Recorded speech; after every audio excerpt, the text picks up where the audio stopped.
Hello everyone, this is Ella and together with my team, welcome aboard Cebu Pacific, making first moments happen with you. We are now ready to depart for Manila. In command of the aircraft is Captain Laksamana, ably assisted by First Officer Ignace. Our flying time is approximately 1 hour and 25 minutes.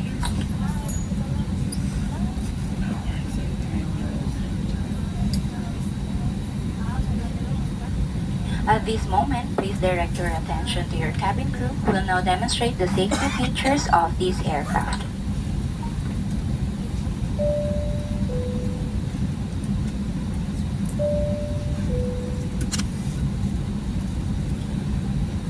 Each seat is provided with a seatbelt to fasten push ends together. Tighten seatbelt by pulling loose end to unfasten, lift top of buckle and pull free end to release.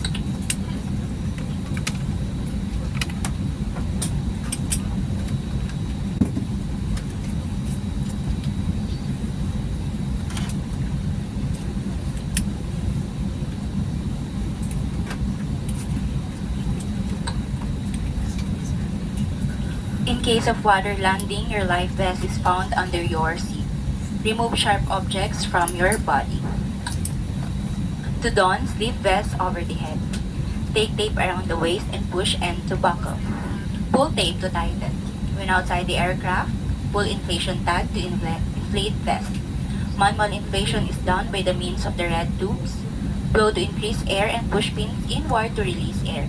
Light automatically illuminates once the battery is immersed in water. Do not inflate the life vest inside the aircraft. Please be reminded that unauthorized removal of life vest from the aircraft constitutes theft and is punishable by law. In case of rapid change in cabin pressure, oxygen mask will automatically drop from the compartments above you. Immediately grab the mask, pull it towards you, put the oxygen mask over your nose and mouth. Pull elastic band sideways for snug fit and breathe normally. Put your own mask first before assisting others. Keep it on until you are advised to remove it. In case of emergency evacuation, follow the lights that will lead you to the exit. For further information, please refer to the passenger briefing card found in your seat pocket. This aircraft is equipped with emergency exit signs found in the cabin.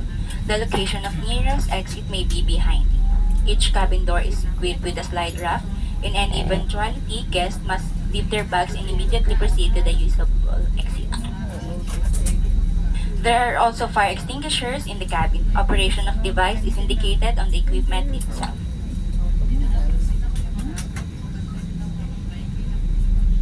We are about to take off. Please straighten up your seats. Fasten seatbelt securely, keep window shades open, and tray tables closed. Voice communication with the use of mobile phones is prohibited while cabin doors are closed. This is a non-smoking flight. Use of vape, e-cigarette, and all smoking or vapor inhaling and emitting devices is also prohibited by the Philippine Civil Aviation Regulations. Please stop using your gadget if the battery becomes excessively warm. This refers to all gadgets powered by lithium battery or charger. As a safety precaution, please refrain from charging your portable electronic devices using power bank during this time.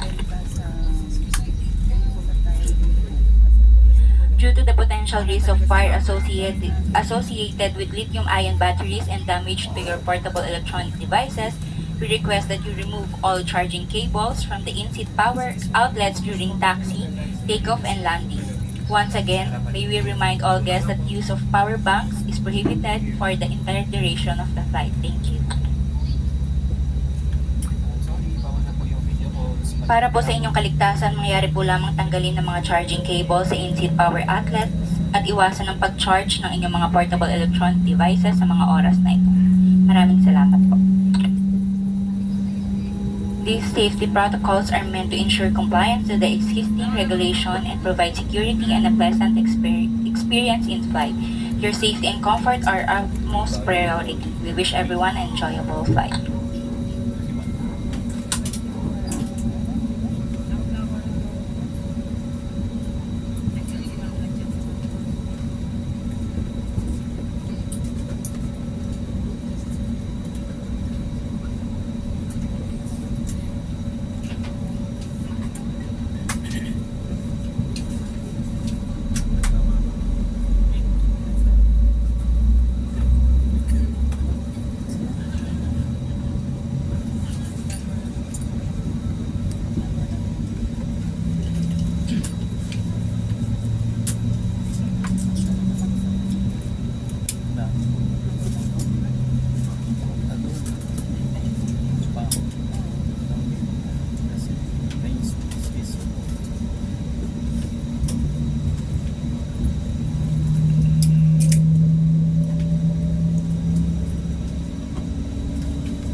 For your comfort, we will be dimming the cabin lights. However, if you wish to use your reading light, the button is found at the passenger service unit above.